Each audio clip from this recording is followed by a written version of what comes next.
Pues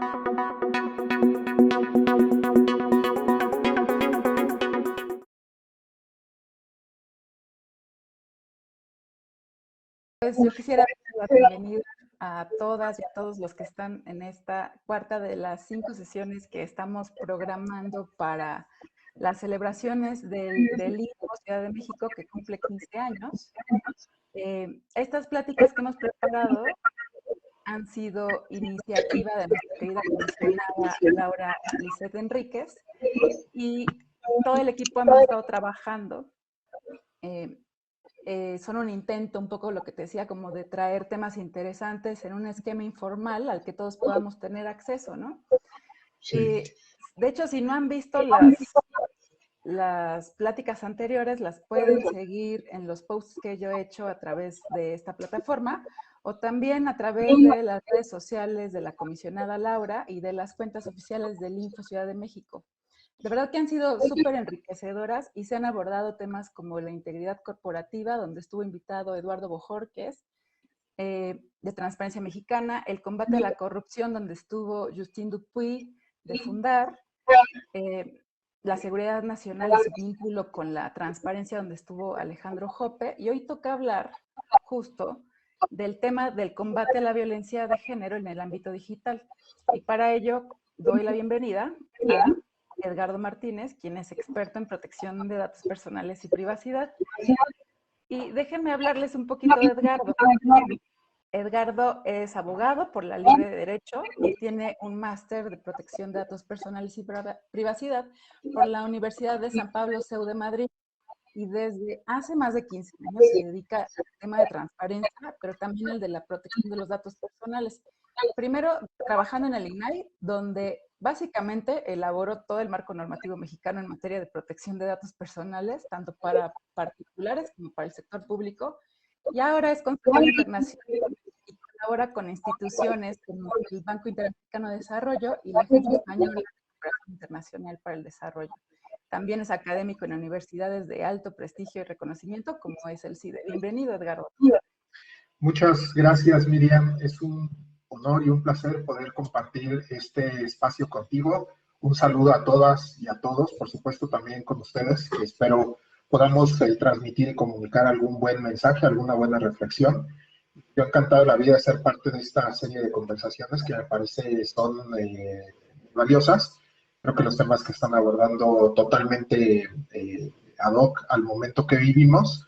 Y bueno, yo agradecido porque me permitan, y agradezco a ti, a la comisionada, al Pleno del Instituto de la Ciudad de México, este espacio para poder hablar del tema de protección de datos en uno de sus espacios hoy, desafortunadamente, pero hoy es así, donde debe y puede cobrar un valor importante el tema de datos, ¿no? Como es el combate a la violencia contra las mujeres.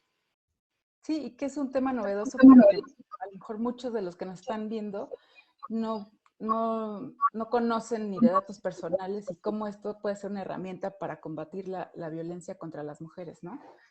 Y antes de empezar, si me permites, me gustaría hacerte una pregunta un poco para romper el hielo. Tú seguramente, como muchos de nosotros y de nosotras, tendrás tu WhatsApp, tus grupos de amigos. ¿Tú has notado en esos grupos un incremento en el intercambio de imágenes, videos, fotos en los que se muestren mujeres con alguna parte de su cuerpo desnudo un tanto sugestivas? ¿Sabes a qué me refiero, no?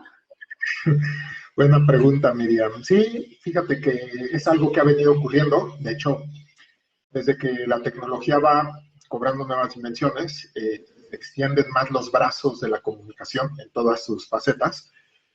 Hemos visto un incremento de intercambio de información. Esta pandemia, te puedo decir que de manera natural provocó un nuevo relanzamiento digamos, de explotar todavía más los canales de comunicación que la tecnología nos brinda. Y en esto no ha permanecido ajeno bien a lo que dices.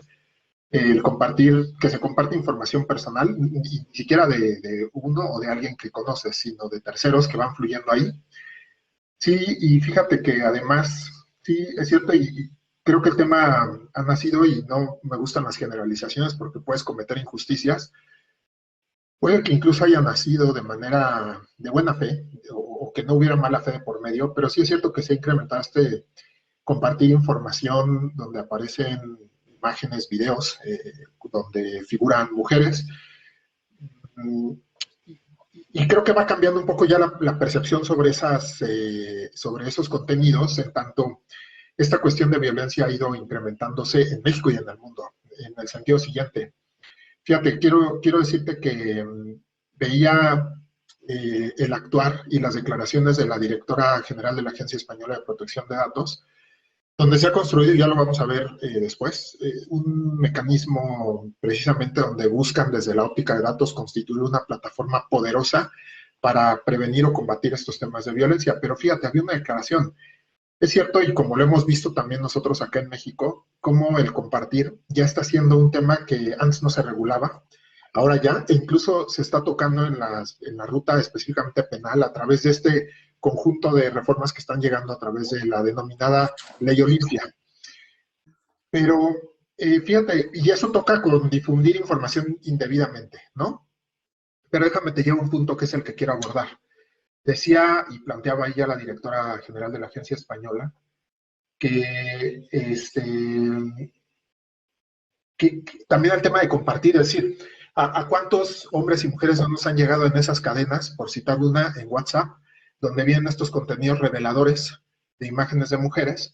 Digo, está bien que a lo mejor tú no has sido quien lo ha creado ni quien lo ha difundido, pero luego se sigue compartiendo, ¿no? O simplemente no se hace nada, no se comparte, está bien, y luego un poco el planteamiento ahora es que pasas o te pasas, ¿no? O sea, y entonces es como decir, bueno, es que ya incluso vamos al punto donde se generó ese contenido indebido, no solo, o sea, no solo no siendo el generador, que ese generador ya tendrá una investigación y una sanción, también pasa por ni siquiera, o sea, ahora ya se plantea eso, el tener esa parte, creo que ya está siendo más allá de solo ética, de no compartir estos contenidos en la idea como de no hacer apología de, ¿no? O de no sumarte a la cadena de situaciones indebidas que ya te digo, no sé si empezaron en un espacio de buena o de mala fe o con una buena o mala intencionalidad, pero lo cierto es que sí estamos enfrentando una situación grave en materia de violencia en todos los ámbitos, y uno de ellos es precisamente el de la tecnología y el digital, que creo que ya iremos abordando y desarrollando a lo largo de esta charla. Sí, y precisamente el reproducir o compartir ese tipo de imágenes o videos, pues hace que justo se siga perpetrando esta violencia en contra de nosotras, ¿no? Y formar parte es una cadenita donde formas parte de. Entonces hay que romper, creo yo, la cadena para que esto se pueda acabar de una buena vez, ¿no? Totalmente. Sí, justo lo que dices, creo que existe un problema sistémico de violencia que se ha trasladado ahora al mundo digital y ha ido causando grandes estragos, y sabemos que hay un problema y que este problema, por supuesto, que se tiene que atajar desde múltiples perspectivas. Y en esta charla lo que queremos abordar, tanto Edgardo como yo, es el tema desde un punto de vista muy específico, que es el de la protección de los datos personales. Porque, como digo, se tiene que ver desde un punto integral, ¿no? Pero esta charla va dirigida más para allá. Es decir, cómo el ejercicio de este derecho puede ser una herramienta para combatir la violencia en contra de las mujeres en esta era digital, ¿no? Y para poder partir, si te parece bien, para poder saber de qué hablamos cuando hablamos de violencia digital, me gustaría señalar que es exactamente la violencia contra las mujeres, que es toda aquella acción o omisión que, basada en su género y derivada del uso o abuso de poder, tiene como por objeto, resultado, un daño, ya sea un enfrentamiento físico, psicológico, sexual, en algunos casos llega hasta la muerte, ¿no? La muerte de las mujeres. En este sentido, la Ley de Acceso de las Mujeres a una Vida Libre de Violencia de la Ciudad de México en específico reconoce 9 tipos de modalidades de violencia de género, entre las que se encuentra justamente la violencia digital.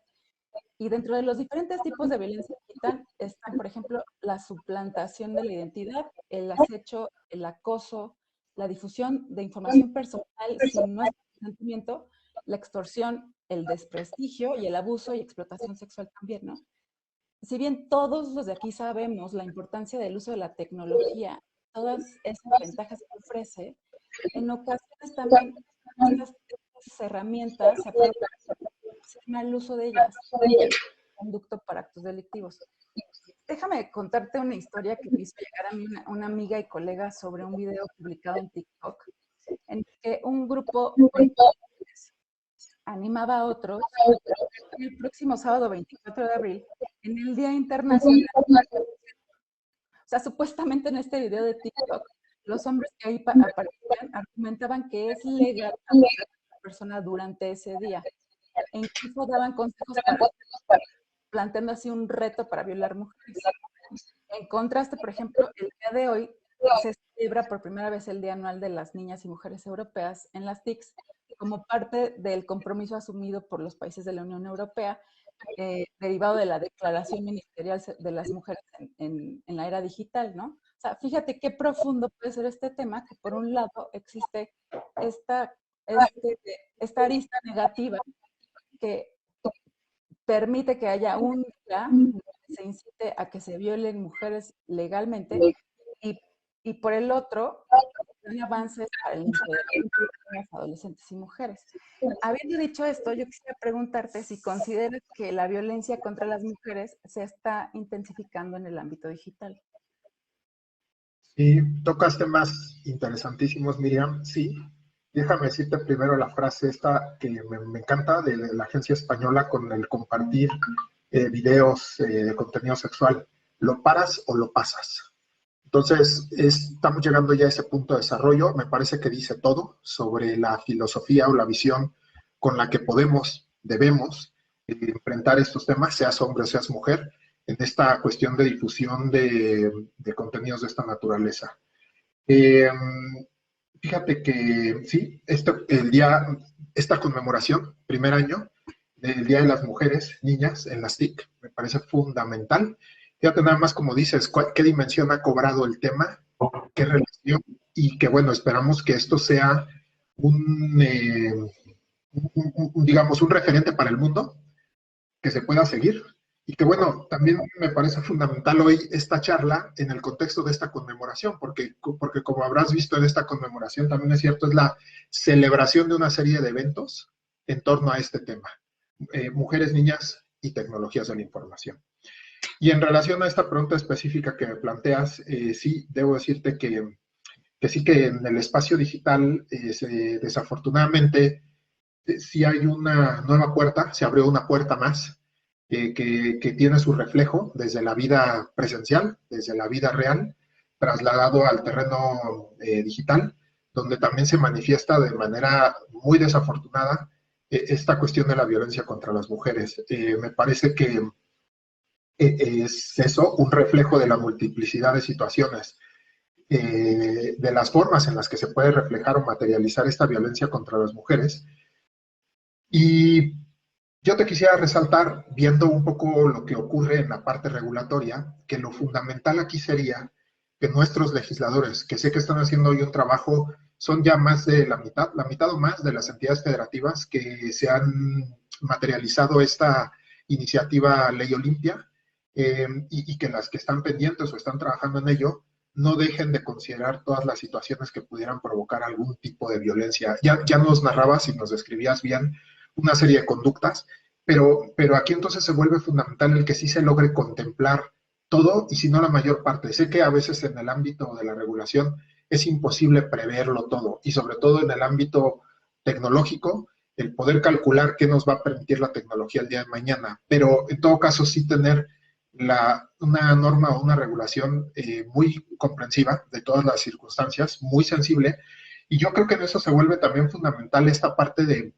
construir regulación y construir política pública en el espacio público ante la sociedad y ante todos los actores en la medida que los reguladores tengan la sensibilidad, ¿no? Y en particular en este caso de las mujeres, de la serie de situaciones que se viven y en esa medida tratar de reflejar todo, porque como vamos a ver también a lo largo de la conversación, parte de las circunstancias muy desafortunadas de esto ha sido qué herramientas, qué mecanismos tienen o han tenido las mujeres para enfrentar una situación así que es totalmente dañina, con grandes afectaciones a su vida, a sus derechos, y que entonces nos vemos por la forma como está construido nuestro sistema jurídico en la necesidad de voltear a ver cuál es el camino, la puerta y la herramienta, y resulta que no la hay, y cuando la hay no es idóneo, y que nos sirve de poco o nada tener eso, ¿no? Pero entonces, simplemente mi apunte en este espacio es decirte, es fundamental tener la sensibilidad como legislador, como regulador, para reflejar todo aquello que hoy está afectando en materia de violencia a las mujeres en el espacio digital. Y fíjate, Edgardo, que el día de hoy también leí una noticia, y creo que tiene que ver ahí también con la transferencia de los datos personales. Esta noticia era de una chava que va a un servicio en el centro de administración, en el servicio de administración tributaria, y parece que después, espérame tantito porque creo que estoy teniendo problemas con el audio. ¿Tú no ¿tú me escuchas bien? Sí, lo que nos reportan que se corta un poco, pero bueno, ahora te escuchamos bien y aprovecho para saludar a la comisionada Laura Enríquez, un honor, comisionada. Que primero me quité los audífonos porque pensé que era eso. Yo ahí me escuchaba bien, pero no sé. ¿De ahí me escucha mejor? Sí. Bueno, te comentaba de esta noticia, porque después de hacer un trámite ante el Servicio de Administración Tributaria, a la hora recibe una solicitud de Facebook del servidor público que la atendió, invitándola incluso como a salir, ¿no? Entonces, estamos hablando aquí que un simple robo de un dato personal le provoca, como dices tú, pues una situación desagradable a esta mujer, ¿no? Que puede desembocar en muchas cosas. ¿Qué pasa entonces con los datos personales y cuál es su relación con la tecnología y cuál es su relación con esta violencia contra las mujeres? Mira, parte de esta charla que creo que, o al menos intentaremos dejarlo así, ya nos comentará nuestra audiencia si lo logramos, es tratar de mostrar cómo datos personales se puede volver la herramienta más poderosa o una de las más poderosas para atajar este tipo de situaciones como la que tú planteas. Imagínate, un funcionario, sea de gobierno o de una institución privada, que derivado de su trabajo tiene conocimiento de datos personales de un hombre o de una mujer, en este caso una mujer, lo planteabas, y que son para efectos de algún tipo de servicio, algún bien en esa entidad pública o empresa privada en la que trabaja. Bien. Y luego pasa una situación como esta, que justo datos personales puede ser una gran herramienta en múltiples medidas. Fíjate, antes de las leyes de protección de datos, propiamente no existía un conjunto de reglas que le dijeran a las personas y a sus trabajadores, digamos, a las empresas públicas y privadas y sus trabajadores, qué se podía hacer con los datos y qué no en ejercicio de su actividad. Las leyes de datos nos dan las reglas y nos dicen qué se puede y qué no en ese contexto del tratamiento de datos. En el ejemplo que tú nos planteas, pues claramente existe una ley de protección de datos que establece una serie de obligaciones a cargo de la entidad pública o empresa privada donde trabaja esta persona que describes y que evidentemente está haciendo un ejercicio inadecuado de los datos. Sí, fíjate, este tema de la violencia va a tener varios cauces. Pienso que el cauce más poderoso en el ámbito administrativo va a ser el de la protección de datos, porque en el ejemplo que tú pones, eso es una conducta plenamente denunciable. Es decir, ese funcionario que toma los datos de esta chica porque le resultó agradable para contactarla e invitarla a salir, por más que se le quiera poner la nota de buena fe o de no intencionalidad mala detrás, a ver, no deja de ser un acto indebido en términos de la ley de protección de datos. Y lo que tendría que provocar es inmediatamente cesar ese tratamiento, en este caso, que ese funcionario en particular deje de estar utilizando los datos para los que lo está utilizando y desde luego venga una sanción hacia la empresa o la persona para la que éste trabaja y luego internamente seguramente deberá venir algo más para él. Pero lo que te quiero destacar con este ejercicio es La ley de datos nos da el mecanismo para cesar este tipo de circunstancias, para documentar que está ocurriendo alguna variante de violencia, pudiera ser un tipo de acoso, y luego en esa lógica darle un espacio de seguridad y de cobertura a esta chica.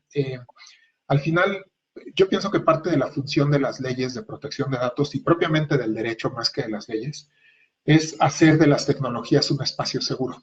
Es decir, es un mundo abstracto, sí, pero al igual que el mundo físico, requiere que contemos con una serie de condiciones que nos permitan estar y sentirnos seguros. ¿Cuál es uno de los grandes puntos en este espacio desafortunado, muy desafortunada violencia contra las mujeres? El nunca sentirse seguras en nada ni en ningún lugar. Entonces, la ley de datos tiene que darte ese blindaje, al menos empezando por la regulación, para saber que estás segura. Y que si algo llega a distorsionar el esquema de seguridad que te da la ley, tú tienes un mecanismo para cesar ese hecho, para dejarlo documentado y para evitar que vuelva a suceder. Ese sería, de entrada, lo que te diría, el papel y el juego del derecho a la protección de datos frente a situaciones anómalas que pongan en riesgo la seguridad de una mujer. Ahora, por ejemplo, yo me imagino como el caso que originó la ley Olimpia. Soy una mujer, ¿no? Que si bien consintió el hecho de grabarse, ¿no? No consintió su difusión, ¿no? Ante esa situación, yo como mujer, desde el punto de vista de la protección de los datos personales y de la privacidad, ¿qué puedo hacer? En México, ¿qué se puede hacer? Mira, hoy yo creo que son varias vertientes desde las que se pueden combatir ese tipo de circunstancias. El caso terrible de Olimpia. Eh, Hoy se está trabajando fuerte en que exista un reconocimiento como conducta delictiva de diversos, digamos, manifestaciones de la violencia contra las mujeres, ¿no? Ahí tenemos, por ejemplo, estos temas de porno venganza, extorsión también utilizando estos materiales y otros, ya nos narrabas. Y parte, digamos, de esa desafortunada situación de Olimpia, ella decidió impulsar, dado lo que vivió, el que existieran estas conductas delictivas para poder denunciar. Y esto se hace ante las fiscalías. Y esto va a llevar a que esa conducta se traslade al terreno penal y llegue a tener consecuencias también en ese ámbito de diversa naturaleza. Pero en el ámbito administrativo, desde 2010, sabes que tenemos una ley federal de protección de datos en el ámbito de los particulares. Y de 2017 para acá también tenemos una ley de protección de datos en el ámbito público que después también fue regulada en el ámbito de las entidades federativas. Casos como ese, yo te puedo decir que las dos grandes vertientes desde donde se puede acometer hoy es lo penal y lo administrativo. En lo penal haciendo una denuncia ante la fiscalía para que se haga una investigación y, vamos, en ese sentido se sancione individualmente con la pena que contenga privación de la libertad o la que se establezca en el Código Penal. Y en el caso administrativo, con la denuncia, una denuncia en términos de lo que establecen las leyes de protección de datos, ¿para qué? Para dar cuenta del tratamiento indebido de datos. Lo decías bien y claramente en el ejemplo de Olimpia. Ella consiente el que se genere un video de contenido sexual con el que entonces era su novio. Nada más. Pero luego de ahí a difundirse, estamos en un terreno muy diferente. Ya por lo pronto y sin entrar en mayor detalle técnico, ahí hay un tema de consentimiento que no se respetó. Y las leyes de protección de datos dicen claramente que no podrá utilizarse o tratarse de datos personales si no es con el consentimiento de su titular. Y ella como titular nunca le fue pedida su autorización. Y entonces ahí encontramos un camino claro para que ese tratamiento indebido de datos, porque en eso se traduce, pueda ser denunciado y que ahí vengan una serie de efectos muy positivos, digamos, dentro de la situación tan negativa. El cese del tratamiento, el que se sancione al infractor y el que luego, bueno, vengan una serie de blindajes alrededor de la titular de los datos personales para que esto no siga ocurriendo y además, algo muy importante, que cese en lo inmediato. Ya vamos a ver más adelante cómo el mecanismo es amplio, integral, y cómo sí se puede hacer algo en el ámbito tecnológico para poder combatir de forma eficaz este tipo de ejemplos como el que bien pones de Olimpia. Pero, por ejemplo, Edgardo, me surge duda, porque la mayor parte de los videos luego se encuentran en múltiples plataformas, direcciones IP, en la nube, o sea, como que están en 1000 lados. ¿Cómo se puede tecnológicamente reconstruir como ese rompecabezas y, y tener claramente en qué lugares está siendo reproducido ese video y cómo haces o permites que se cancele, ¿no? O sea, el cese de esa reproducción de ese video, o sea, tecnológicamente cómo se logra?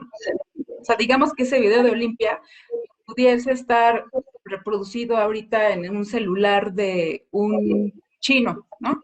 En Pekín. ¿Cómo lo logras? A ver, esto me lleva a plantearte un tema que haré un pequeño recorrido, digamos, de manera breve y puntual, y tratando de no dejar escapar ningún detalle de esto que queremos plantear hoy. Tocas un tema fundamental. La revolución tecnológica, el desarrollo tecnológico y todo lo que la acompaña es un fenómeno global, ¿cierto? En esa globalidad en la que vive la tecnología, no existen las fronteras políticas, no existen las nacionalidades, no existen límites. Entonces, bien lo acabas de describir, un material, un contenido generado en un municipio en México, en Puebla, en Huauchinango, un lugar pequeño, incluso poco conocido para muchos, de pronto pudiera estar en manos de cualquier persona en el planeta que tenga un equipo inteligente con una conexión a Internet. Cierto, totalmente. ¿Cuál es el primer planteamiento al que nos lleva esto? Que lo primero que te quiero decir es, los datos personales han existido, digamos, como parte han acompañado a la humanidad a lo largo de toda su historia. Hasta antes de la era tecnológica, digamos, esa capacidad de medir y de explotar que nos da la tecnología era muy limitada. Y eso impedía el que la información personal pudiera ser explotada como la explotamos hoy, para bien o para mal. Bueno, dicho eso, lo primero que te quiero decir es que esto que tú acabas de decir, cómo hacemos y cómo podemos, primero, cómo podemos saber cómo podemos conocer dónde está y cómo podemos hacer para cesar, es una pregunta que requiere una respuesta, digamos, integral y amplia. Lo primero que te diría es, los datos personales como la tecnología están por todos lados, ¿no? Es un ciclo que va alimentando uno al otro, tecnología y datos. Tienen una relación, yo te diría, prácticamente indisoluble hoy, desde que existe tecnología. ¿Cómo podemos hacer para tener un control bueno de nuestros datos? Bueno, lo primero que quisiera tocar es el tema de la conciencia. Pienso que la revolución tecnológica llegó tan rápido que poco tiempo nos dio para generar conciencia sobre cuál era el nuevo papel de los datos personales en la tecnología y luego cuál era el papel de la tecnología y los datos en la sociedad, en su desarrollo, en su proyección y en todo lo que se estaba haciendo para mejorar las condiciones, precisamente para lograr ese bien común que persigue el Estado. Bueno, entonces encontramos una carrera dispareja que por un lado va la tecnología corriendo a alta velocidad y logrando desarrollos y cosas impresionantes y muy buenas, y corriendo, tratando de alcanzar, pero a una distancia lejana, esta cuestión de conciencia y esta cuestión de conocimiento de las implicaciones de nuestros datos en el contexto tecnológico, para que nosotros seamos capaces de dimensionar y medir, y en la medida que nosotros seamos capaces de dimensionar y medir y tener una conciencia básica del tema, ser capaces de discernir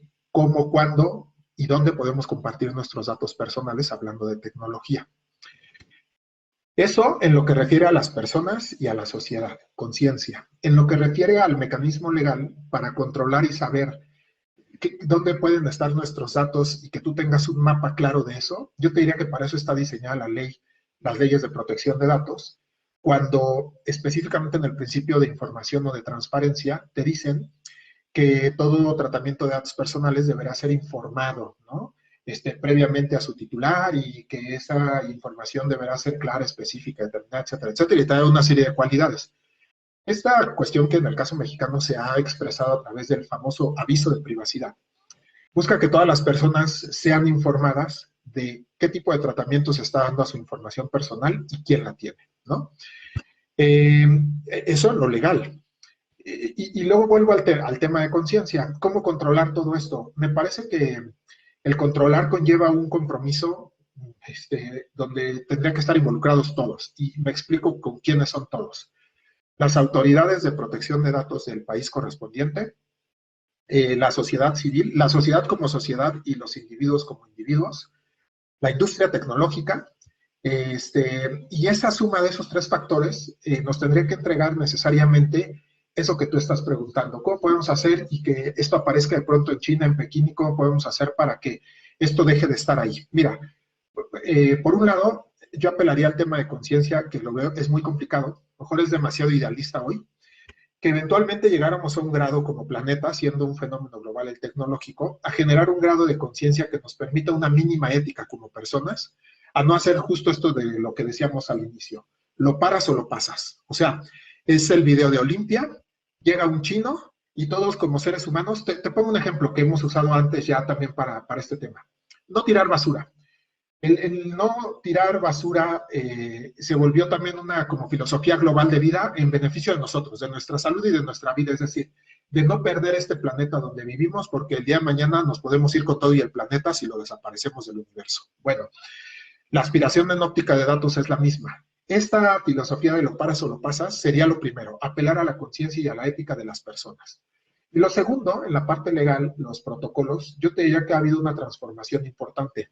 El Reglamento Europeo de Protección de Datos establece un criterio interesantísimo en materia de ámbito territorial de aplicación, donde dice que ese reglamento europeo aplicará a todos los responsables que ofrezcan bienes o servicios, sin importar su ubicación en esta tierra, pero que esa oferta de bienes o servicios esté dirigida a personas ubicadas en territorio de la Unión Europea.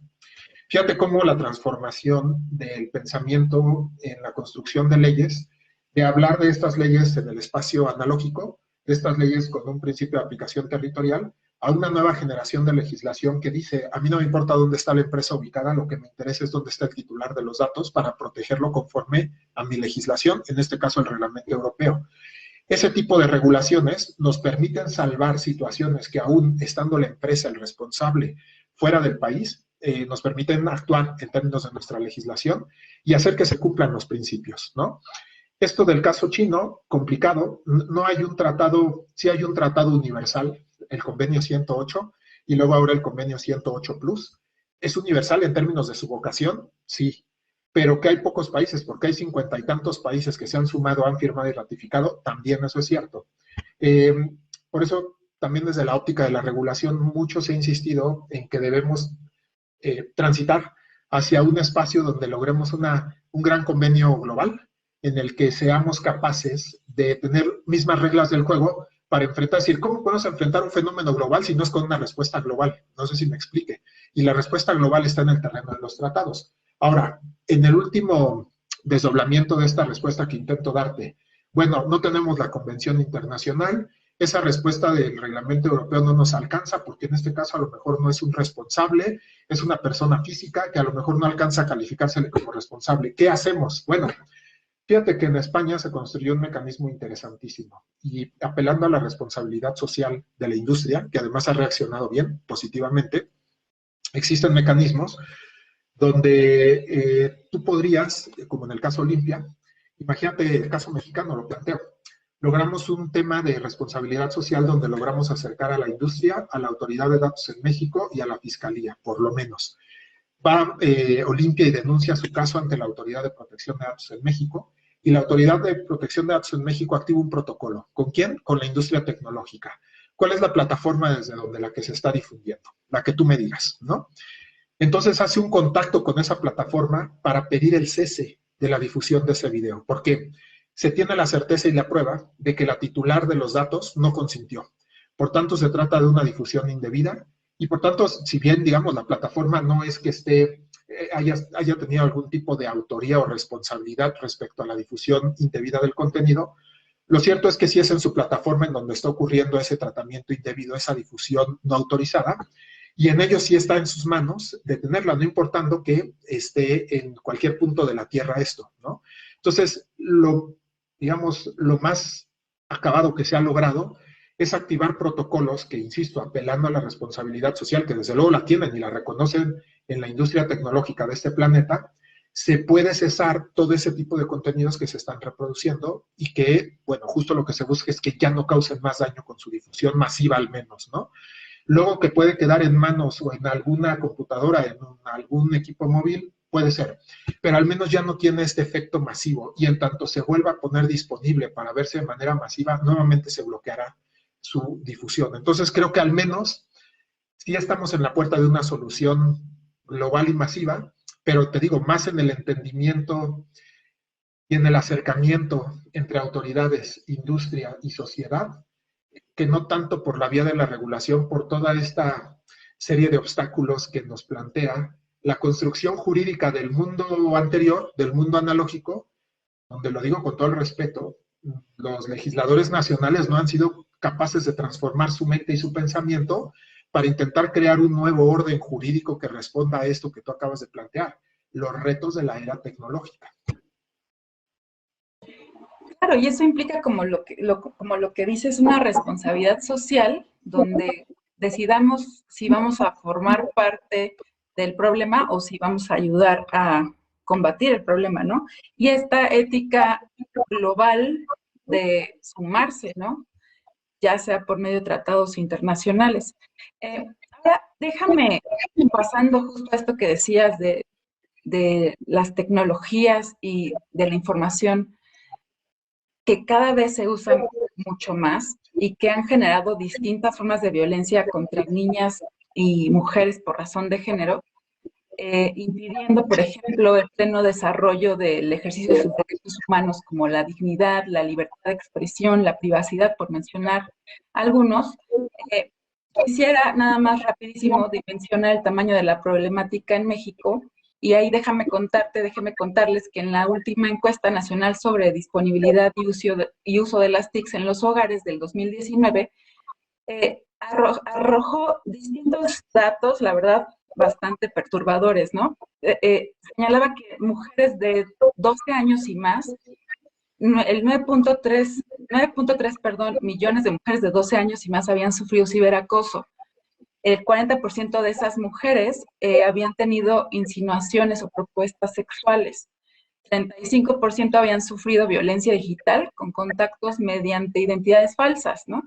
El típico caso de el señor viejito que se liga a la chavita de 14, ¿no?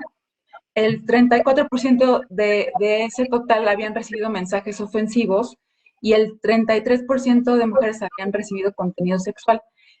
¿A qué mujer no le han enviado fotos de los llamados packs sin haberlo consentido? A mí, y déjame les cuento, una vez me llegó un regalito de cumpleaños y yo me quedé así con cara de what, ¿no? Y el problema es que esta situación se normaliza. A mí me preocupa el punto de vista justo de las niñas y adolescentes. Y aquí dentro de las preguntas que hay en el chat, nos hacen la siguiente pregunta. O sea, ¿cuál sería la estrategia para hacerles llegar esta información importante a niñas y adolescentes que pasan la mayor parte del tiempo en estas redes sociales? Bueno, miren, les decía que vivimos en un fenómeno donde tenemos la tecnología en todo espacio de nuestra vida. Ahora podemos hacer un ejercicio donde nos podemos preguntar en qué no utilizamos nuestro equipo de telefonía, nuestras computadoras, nuestras tabletas, y dónde no, o qué aspecto de nuestra vida no pasa por la tecnología. Les diría que prácticamente todo. Y aunque tenemos ya esa enorme socialización de la tecnología en la vida de las personas, ese enorme grado de socialización o de penetración, no es el mismo grado de desarrollo en la parte de conciencia y de educación. Una de las cosas que creo que es uno de los grandes pendientes para los hacedores de política pública en México, es precisamente el construir una buena política que nos permita formar y que nos permita educar y construir desde todos los frentes. La pregunta, desde luego, viene muy al caso. ¿Qué hacer con todas las niñas y adolescentes que se pasan la mayor parte de las redes, después de sus redes sociales? Hacerles mucha conciencia. ¿En qué sentido? En que, digamos que la tecnología por sí misma y el uso de las redes sociales no tiene ni bondad ni maldad. Es, como se dice, una cuestión de carácter neutro. Pero esa bondad o esa maldad vendrá en la medida de las decisiones que tomemos. Este derecho a la protección de datos se construye en una lógica de garantizar, asegurar que las personas dispongan libremente de su información personal. Y eso importa mucho porque lo que se busca garantizar detrás de eso es que las personas sean capaces de discernir qué hacer con sus datos. Porque no es tan simple como nada más solo decidirlo. Más bien se está pensando en que con cada decisión de datos, detrás viene una consecuencia. Y la consecuencia puede ser positiva o puede ser negativa. Y reitero algo que digo siempre en mis últimas conversaciones. Lo que hacemos en la vida puede ser un eco en la eternidad. Y hablando de tecnología, es el lugar donde más patente lo que hacemos en la vida es un eco en la eternidad. Miriam decía, oye, pero pues es que, ¿qué tal que el caso Olimpia se denunció, se borró, todos en el occidente se pusieron de acuerdo, pero resulta que allá en Pekín alguien se quedó con el video y ahí está? ¿Y cómo le hacemos? Bueno, sí parece que hoy en las condiciones donde no hemos logrado un acuerdo global de carácter legal para tener un mismo entendimiento sobre el tema de la tecnología y los datos personales y su incidencia en derechos y libertades de las personas, nos puede ver enfrentados con pared o con múltiples laberintos, sí. Por eso todavía más cobra relevancia el derecho a la protección de datos en el sentido de decir, oye, Juan, cualquier cosa que hagas con tus datos, valora, calcula, y ya que hayas hecho un cálculo de eso que vas a decidir con tu dato en términos de lo que incide en tu vida y en tu esfera de derechos, decide. Es cierto que no somos una máquina capaz de visualizar todo lo que va a producir nuestro dato de aquí a 80 años. Eso es cierto, pero también es cierto que sí somos capaces de visualizar al menos en los escenarios inmediatos qué efecto nos puede traer el difundir ciertos contenidos. El caso más patente, hablando de esto de las redes sociales, el sexting. Oye, que si el sexting es positivo o es negativo, no entremos en ese terreno. Si es positivo o es negativo, ya es una cosa de valores de cada sociedad, de cada familia, de cada persona. Pero ya luego se dice, si decides hacerlo, toma ciertas precauciones, que tu rostro o que ciertos rasgos que te hagan identificable de manera única no sean visibles para evitar que el día de mañana seas objeto de estigmatizaciones porque decidiste hacer o mostrar un contenido. Y no solo eso, deja tú que lo muestres, estás en todo tu derecho. Que después ocurra un caso como el de Olimpia de difusiones indebidas, ¿no? Entonces, creo que por ahí falta mucho respondiendo a esa pregunta, la generación de esa cultura. ¿Por qué esperas pasa la generación de cultura y educación? Pasa por los padres, es decir, por las familias, padres y madres, pasa por las escuelas y pasa por la sociedad y por el propio gobierno. Es decir, creo que no estamos haciendo la tarea de generar una labor preventiva que nos diga una cosa. Yo no hablo de que se generen, que se satanice la tecnología ni el uso de la tecnología, no. Más bien, ¿por qué no generamos una política poderosa de comunicación en todos los frentes, desde donde se diga que hoy los datos personales de cada persona son muy valiosos, que pueden producir impactos muy positivos, pero también muy negativos, que en esa medida es importante cuidar una serie de factores y de aspectos, y que siempre que convivamos en la tecnología, hagamos una convivencia responsable. Miren, es como también ya lo he dicho antes, si cuando estamos en el mundo real y cruzamos la calle, siempre volteamos a ambos lados antes de cruzar una avenida, ¿no? Pues lo mismo con los datos, siempre voltea a ambos lados antes de soltar tu dato, ¿no? Es ese mismo proceso de toma de decisiones antes de dar un paso y actuar, porque si no puedes producirte una consecuencia fatal. Un mejor ejemplo aún. Hoy, el no tener una cultura sobre protección de datos y una formación en protección de datos es como subirse a un vehículo sin ponerse el cinturón de seguridad. Porque sí, es muy cierto que podemos subirnos al vehículo y que no nos ocurra ningún incidente en el camino y no nos haga falta el cinturón, pero estamos a expensas de la eventualidad. La diferencia entre tener una cultura y una formación es que vamos con un cinturón de seguridad y si bien puede ocurrir un accidente o una eventualidad en el camino, llevamos una serie de protecciones que nos blindan ante al menos las situaciones más adversas. Entonces, la protección de datos es eso, nada más que entonces trasladémoslo al terreno de la tecnología y al mundo digital. Entonces, en esa medida, creo que mucho pasa por darle a conocer a nuestras niñas, y en general a todos, niñas, adolescentes, cuáles son esos básicos de cuidado y conciencia en materia de protección de datos. Hay mucha publicación. Pueden meterse a las páginas de las autoridades de protección de datos, tanto de la Ciudad de México como en el ámbito federal y también en el ámbito internacional. En todo caso, con mucho gusto, con Miriam, ahí podemos después dejarles unos referentes para que a aquellos que sea su interés, con mucho gusto se les comparten materiales que servirían específicamente para esto, ¿no? Pero sí creo que el gran tema aquí, antes, digamos, la mejor solución ante la falta de respuestas en términos de marco regulatorio, incluso de las propias autoridades, pasan por la prevención, es decir, pasan porque nosotros mismos no crucemos la calle sin voltear a ambos lados, que no nos subamos al vehículo y empecemos a conducir sin habernos puesto el cinturón de seguridad, y luego ya en esa misma lógica, en el caso de menores y de adolescentes, pues no se trata de que estén fiscalizando la actuación de los menores o de las menores en las redes, no. Más bien se trata de tener conversaciones y de aportarles información suficiente para generarles una conciencia mínima, insisto, para que su actuar dentro de las redes sea responsable. Fíjense, pero además responsable en doble vía.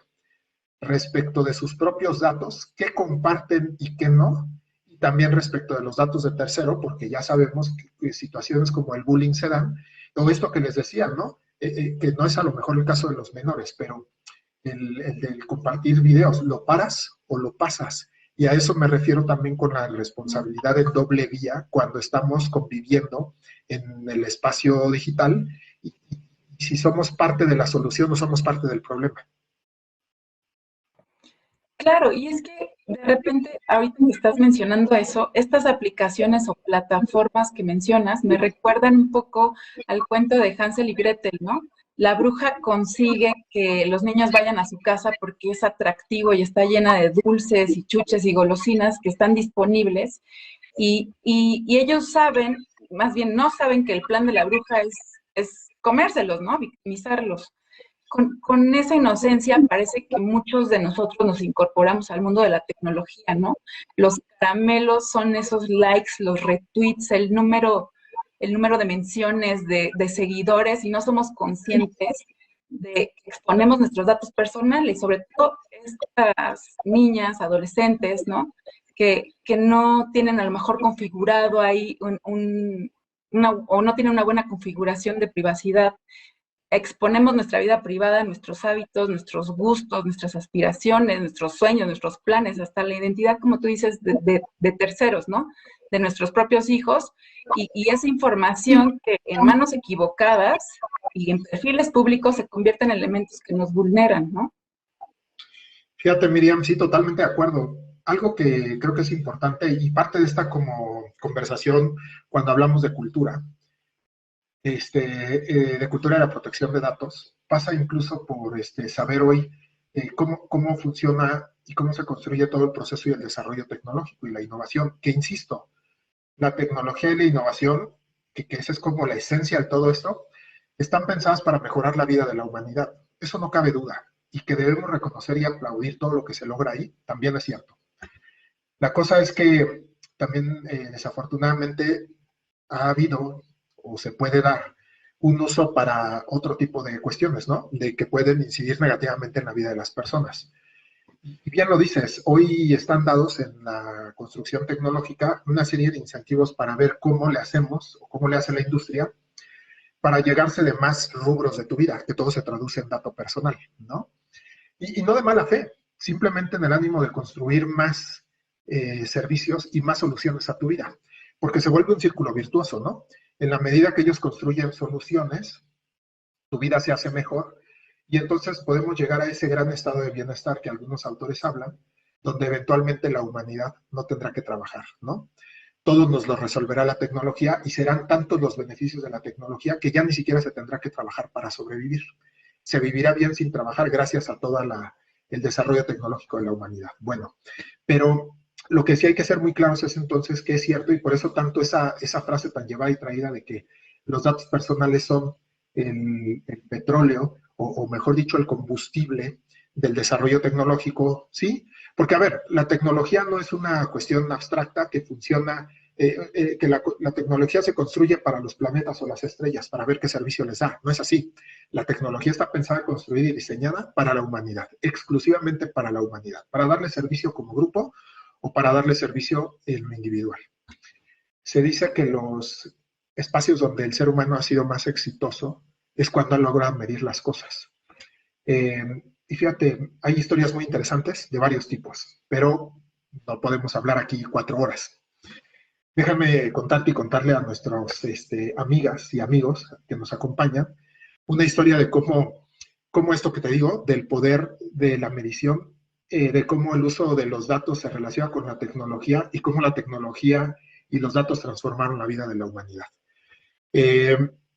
Por allá de 1839, un marino de la Marina norteamericana, Matthew Fontaine Maury, oficial de la Armada norteamericana, fíjate, a sus 33 años, era marino, había hecho ya varios viajes en barco, sufre un accidente trasladándose de su casa al puerto donde iba a abordar su barco, varias fracturas, se lesiona las piernas, en aquella época no teníamos el desarrollo médico de la actualidad, y él termina incapacitado para seguir trabajando como marino en un barco, ¿no? Y derivado de eso, su nueva asignación fue encargarse de dirigir el depósito de cartas de navegación e instrumentos de la Marina norteamericana. Fíjate, en aquella época no teníamos la tecnología de hoy, no estaba todavía, no se tenía, digamos, medido ni calculado cómo funcionaban los océanos, ¿no? Y él, bueno, en este espacio, en aquella época el mar era un espacio impredecible, ¿no? Donde los marinos no eran capaces de saber qué les esperaba detrás de cada ola. Digamos que salir al mar era un espacio de incertidumbre. Y esto siempre, desde sus épocas de marino de este hombre, atrapó su curiosidad, porque él en alguno de sus viajes se dio cuenta cómo sí había una serie de parámetros, de patrones conforme a los que funcionaba la naturaleza. Narran en la historia de él que alguna vez en este puerto de Valparaíso, en Chile, estando toda una tarde, se dio cuenta cómo azotaba un viento, un vendaval poderoso antes de la puesta del sol, pero que una vez que se ponía el sol, todo era tranquilidad. El agua lisa, como si no existiera el viento. Y como eso, detectó otra serie de fenómenos. Bueno, entonces se dio cuenta que la naturaleza era como un reloj exacto. La cosa era cómo hacerle para medir al océano enterito sabiendo la inmensidad de esto, ¿no? Pues fíjate, este tiempo en el depósito de navegación se encontró con una cantidad, como te puedes imaginar, en el siglo, en 1839, como te puedes imaginar, un cúmulo de información desorganizada, no había computadoras, no había manera de sistematizar, o al menos no de hacerlo de manera sencilla. Y entonces, fíjate, en esta historia empezó a encontrarse cartas de marinos que por años fueron dejando en este depósito. Y entonces empezó a hacer una sistematización. Fueron, fíjate, 12 personas y él, que empezaron a extraer y a tabular. Y a partir de todas las bitácoras de los marinos que habían ido dejando ahí por mucho tiempo, fíjate lo que logró. Logró dividir el océano Atlántico en bloques de 5 grados de latitud y longitud.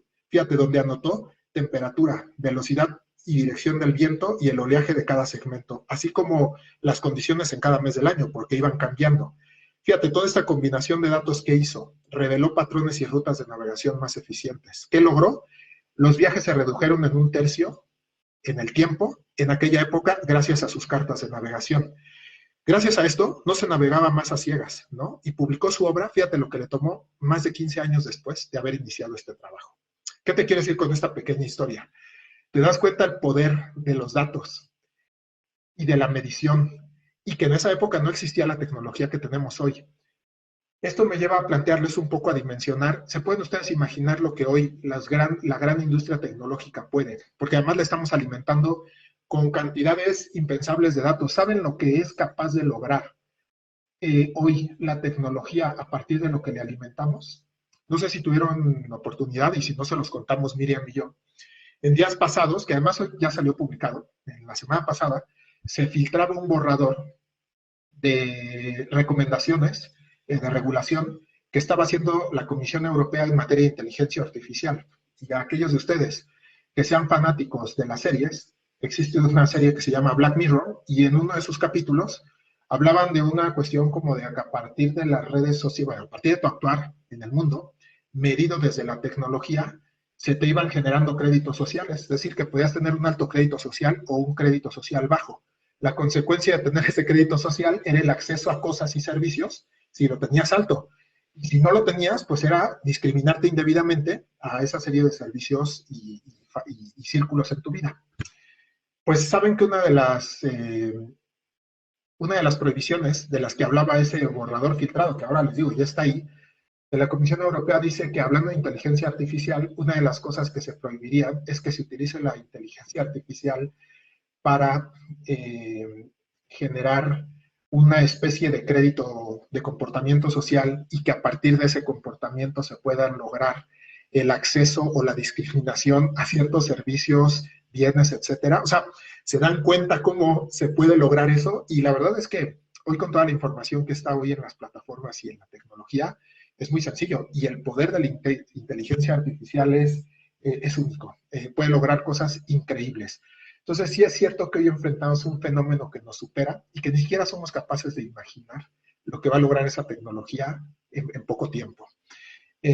Por eso, y vuelvo a todo mi punto con esta narración, tanto de la historia de las cartas de navegación como esto de la inteligencia artificial, de que vemos la punta del iceberg cuando analizamos estos fenómenos. Y cuando Miriam me dice, oye, ¿y la violencia contra las mujeres en el espacio digital? Yo digo, desde luego hay que tomar cartas en el asunto y combatir con todo lo que tenemos a nuestro alcance la violencia contra las mujeres en cualquier ámbito. Pero me parece que es todavía más complejo y difícil de atacar el que aparece en el espacio digital. Porque en el mundo físico sí hay límites, pero en el mundo digital no los hay.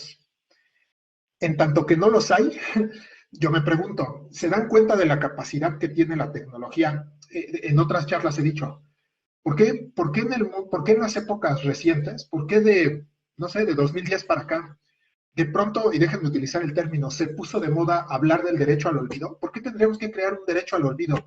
¿Que no basta con que la memoria olvide naturalmente las cosas que ocurrieron? Porque no estamos hablando del mundo físico, estamos hablando de que claro, la tecnología no olvida, así de simple. La tecnología es capaz de captar todo, de captarlo para siempre y de difundirlo en el universo entero, no en el planeta Tierra, en el universo entero. Entonces yo les preguntaría, ¿se dan cuenta de la capacidad? Bueno, somos capaces de dimensionar la capacidad de daño que potencialmente se puede generar a una mujer, a una chica, a una adolescente, a una niña, generando violencia en el ámbito digital. Todo.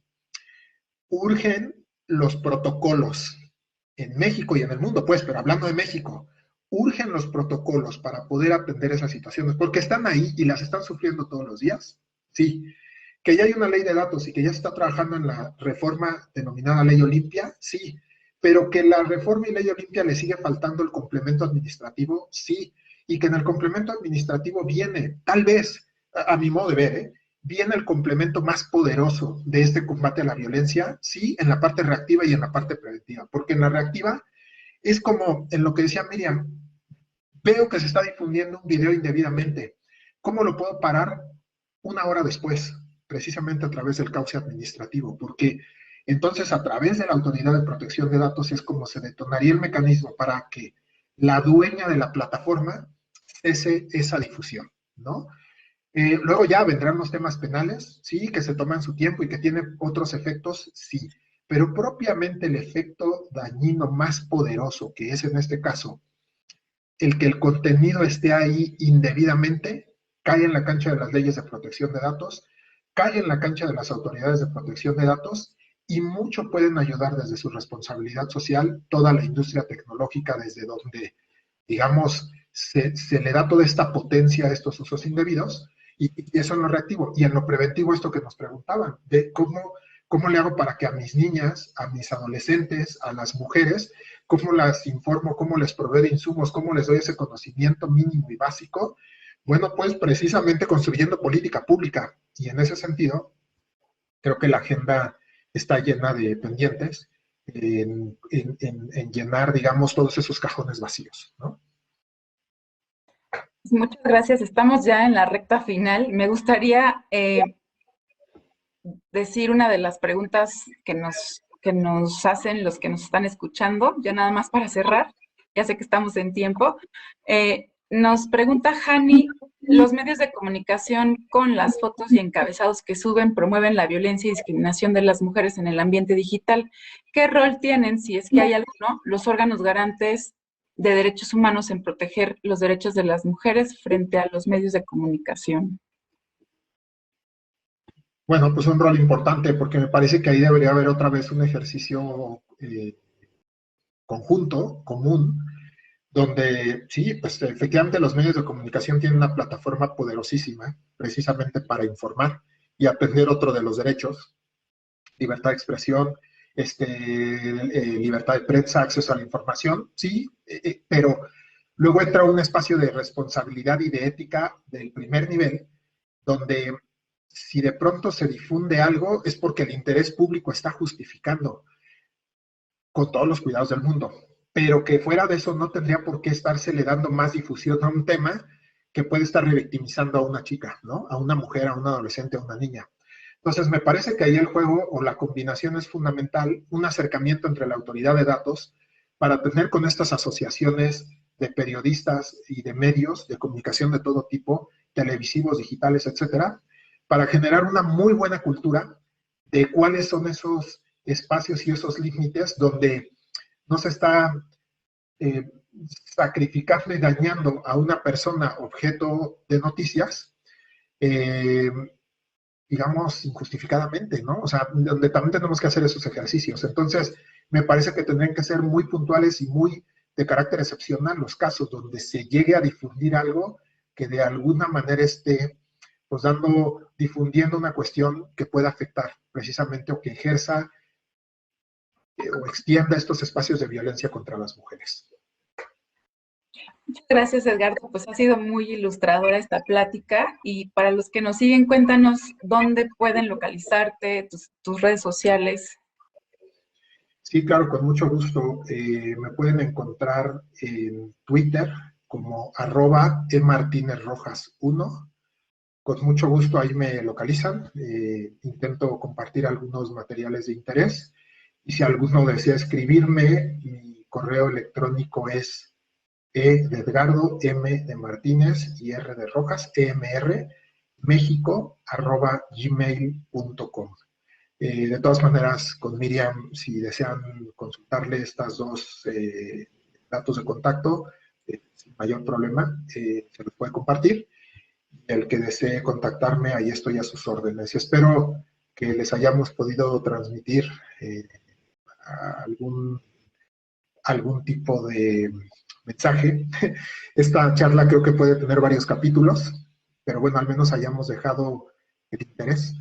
Y sí, como dicen los comentarios, Black Mirror ya no es ficción, es nuestra realidad. Ha pasado con gran cantidad de cosas de la tecnología, pero bueno, los invitamos a que se hagan un uso responsable de sus datos, hagan un uso responsable de la tecnología, y bueno, a seguir con esta serie de sesiones que están dándose a partir del Instituto de la Ciudad de México, que me parecen, insisto, fundamentales en el día a día de todas las personas en esta ciudad y en el país.